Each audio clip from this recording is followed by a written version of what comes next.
చాలా క్లియర్‌గా 5 చెప్తాను. ఇయర్స్ అనుకుంటా. మేము షిఫ్ట్ అయింది 3 ఇయర్స్ అవుతుంది మేము షిఫ్ట్ అయ్యి. ఓకే. 3 ఇయర్స్. షిఫ్ట్ అయ్యి 3 ఇయర్స్ అవుతుంది ఆ కొత్త ఇంట్లోకి. దానికి ముందు ఆ కోర్ట్‌లో అతను కేసేసి అతని పేరు మీద ఉంది కాబట్టి అతని కిందకే వస్తదమ్మా అనంటే, అతని జీవితంలో మనిషిని నేనున్నాను. 11 ఏళ్ళు కలిసున్నాము. ఓకే. నీకు 70 లక్షలు పెట్టాడు గదా! ఆ 70 లక్షలు ఇప్పిచ్చేస్తాము నువ్వు వెళ్ళిపోమ్మా అనంటే, ఆ ఇల్లు అప్పుడు కొన్నప్పుడు 90 లక్షలు అవ్వచ్చు. ఇప్పుడు ఒక రేట్. మరి 70 లక్షలకి కూడా సేమ్ వాల్యూ కట్టించాలి కదా మ్యామ్. మాది కూడా డబ్బులే. నాది 10 ఏళ్ల జీవితం వెనక్కివ్వాలి కదా! నాది కూడా జీవితమే. మరి నా కెరియర్ నేను ఏదోటి మరి షార్ట్ ఫిల్మ్స్ నేను చేసుకున్నాను. మరి అదే శేఖర్ భాష నేను బాగున్నాను అని చెప్పాడు.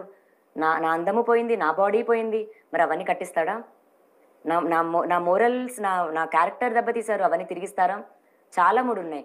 మిగతా అందరికి ఆ ఇల్లొక్కటే కనిపిస్తుంది. నాకు నా జీవితం ఉంది. ఎంత వాల్యూ ఉంటదండి ఇప్పుడు ఆ విల్లా? 10, 12 సీఆర్ 12 సీఆర్ అనుకుంటా. 12